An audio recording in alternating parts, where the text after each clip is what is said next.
I am upset. And why is that? I'm upset with how good it is for the money. And it is at least 40% faster than the fully custom-built 1080 Ti rig that we have. All new PC purchases will likely be Mac Minis for editing purposes. And as soon as he sent that, I clicked buy. I did the thing I said I would never do. I did the thing I said I would never do. I bought a Mac. I bought a Mac. And what do you think of it? What do you think of it? I bought a Mac. It's sitting above us right now. And actually, in theory, Adam, if you're listening, you should be able to log back on. Let me see. But importantly, what do you think of the Mac? I am upset. And why is that? I'm upset with how good it is for the money. So we got a Mac Mini.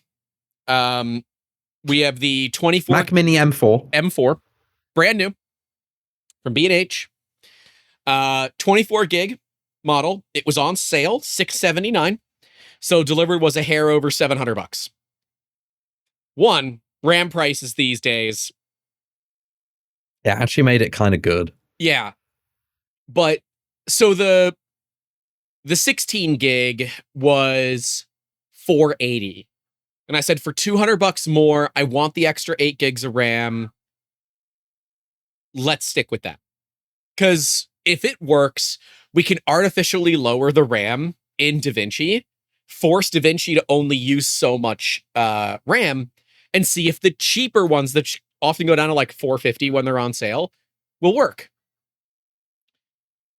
The damn thing only pulls like 70 watts when it's running hard, like really hard. It idles at it idles lower than a light bulb. It idles at like 2.5 watts. And it is so tiny.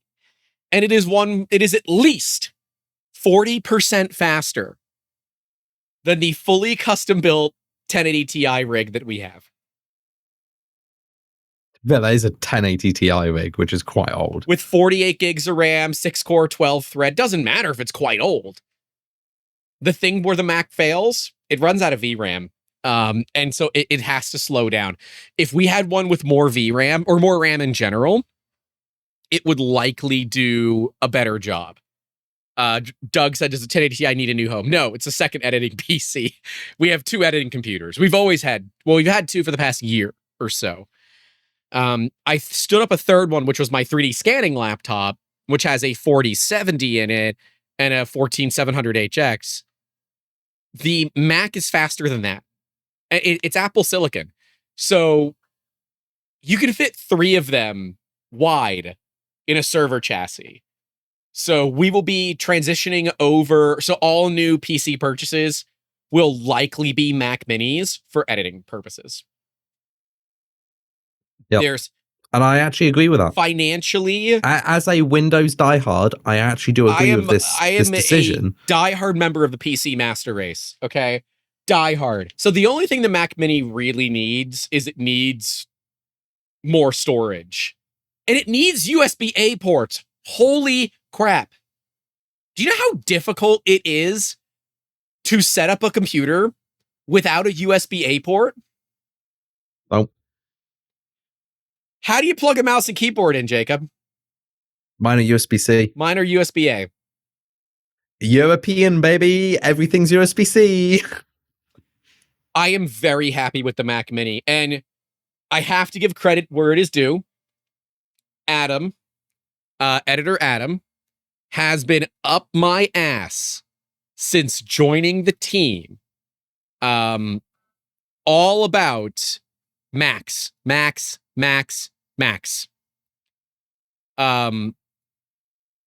Yeah.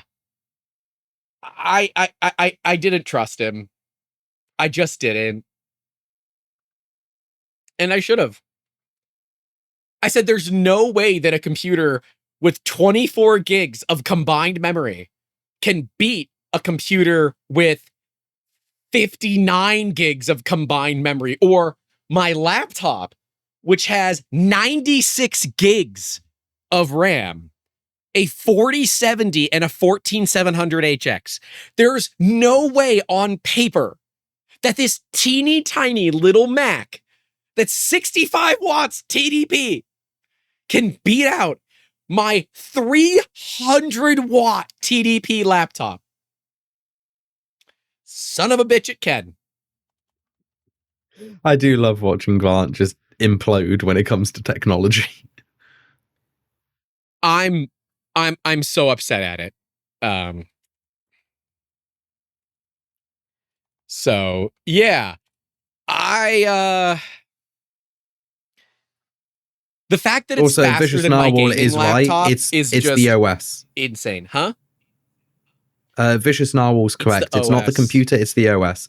It's also memory management, and it's the ability to have memory transfer be very efficient. When you are building your own silicon, pretty easy to do. Again, I am very impressed with what the Mac Mini was capable of doing. It has converted me to be a Mac user for editing. There are so many things that I cannot use a Mac for. But for editing, 100%. 100% I am converted. Like, the Mac, for me, for years, has been a, do I buy this? Do I buy this? Do I buy this? And literally, I had a talk with Adam, who's our editor. Adam is the editor for the podcast. So if you guys watch any of the videos on the Making Awesome channel, which is linked in the description, Adam is the one that's edited all of them. So for reference, that's Adam. I called him. I said, hey, are you looking at hanging out with us for a while? Like, or are you thinking about getting another job? And this is basically me saying, are you going to be around long enough to make it worth the investment that I'm about to make? He's like, no, I love working with you guys. It's awesome, yada, yada. Great. And as soon as he sent that, I clicked buy. And while I spent more than I wanted to spend, it was absolutely 100% worth it. He is happier. It does not disrupt any of the other editors. So if the other editors want to use it, they can. If they don't have to. He has the entire thing set up. He even has his own login that connects to his own iCloud account, where he can send footage back and forth to his personal Mac.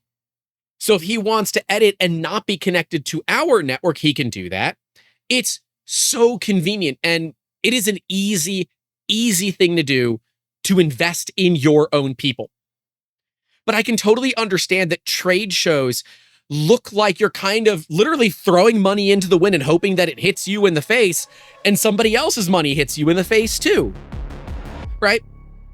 I can go to the staff member and say, hey, are you searching for a new job? Because as a small business, if they are, they are. If they aren't, they aren't, right? And if they are, let me help them. Let me help them search for a new job.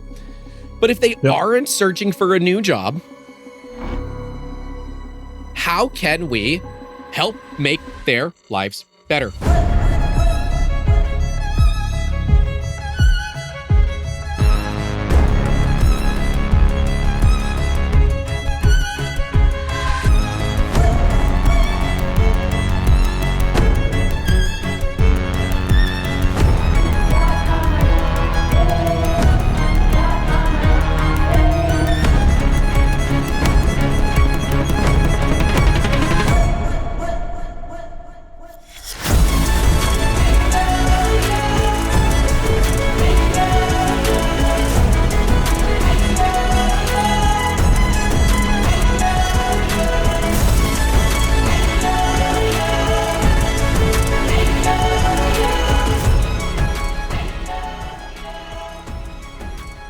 Those who don't know, I have bought myself a Nissan Leaf, a 2016. Let's say the older Leafs that have 45 mile ranges.